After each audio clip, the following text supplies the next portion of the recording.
That's why they shiver at the thought of an EMP attack. America relies on an electric grid based on 1880s systems. It's so bad it could give out at any moment without an EMP attack. In 2011 alone, there were 3,071 blackouts in the U.S. That amounts to 85 days of blackouts, while the average duration of a blackout is 3.5 hours.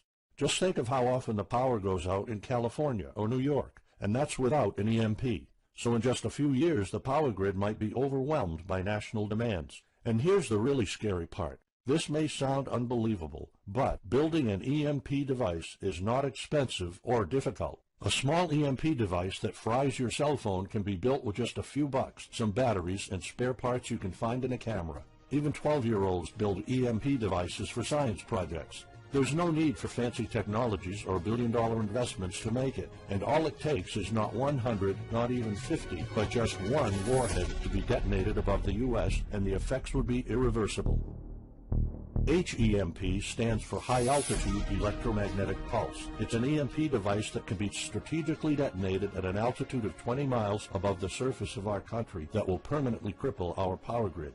And let's face it, the U.S. hasn't exactly been making friends over the past decades. North Korea, Iran, Russia, Afghanistan, China, all the enemies we've been making back since World War II have the power to detonate an HEMP over U.S. soil. And as if HEMPs aren't easy enough to build, any kind of warhead can be easily bought on the black market, especially an HEMP device. In fact, these enemy countries will gladly give this weapon to a terrorist organization like ISIS. They reap all the rewards of crushing the U.S. without any risk. However, the real danger of an EMP is it could happen without any signs or warnings. Unlike an economic collapse that's more like boiling a frog, when we would finally figure out that an EMP has struck, it would be too late.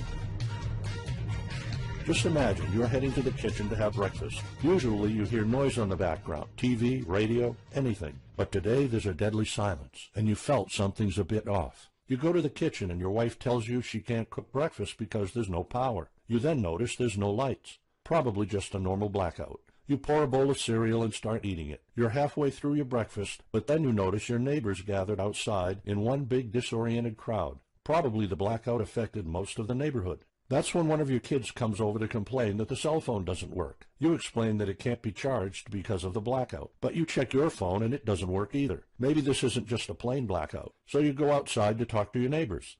All of them experienced the same crazy stuff as you did. One of them has a radio. You can hear something. There's been an EMP attack. No invasion, but the power grid is down indefinitely. This will be the last time you'll see your neighbors like this.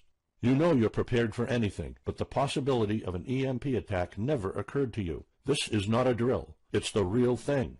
A week later, you're knee-deep in hell. You now realize that you're underprepared at best. Your food and water supply are almost gone and you're freezing. Most of the food is rotten and the kids are scared and cold. You managed to protect your home so far, but in the last couple of days, riots have started. People are starting to turn on each other. They went from civil to psychotic in just a few moments. They're desperate. They need food, and you still have some. Across the street, you see fire spreading on your next-door neighbor's lawn. Looters are running the streets of your once peaceful neighborhood. You haven't seen any of your neighbors in weeks. You might have to leave your home if you want to survive. You heard rumors about people being shipped off to FEMA camps, but that's not the place for you. Soup lines for your entire family? Is that what it comes down to? One of your kids has a fever. The antibiotics don't seem to work that much. What should you do?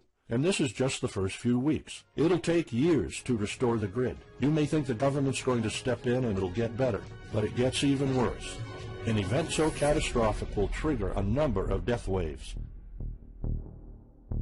The first people will die right after the EMP, the elderly and people on life support. Even though hospitals have backup generators, they'll be fried by the EMP. The chronically ill are wiped out next. Without hospitals or pharmacies being able to function, people won't be able to take their necessary medication. Just think about it. If you're diabetic, you might need insulin. Even if you have a large enough stash to last you throughout the entire collapse, insulin needs to be kept at low temperatures. And with your fridge out of commission, your stockpile of insulin will become useless in a blink of an eye. All other medications that are heat sensitive will suffer the same fate.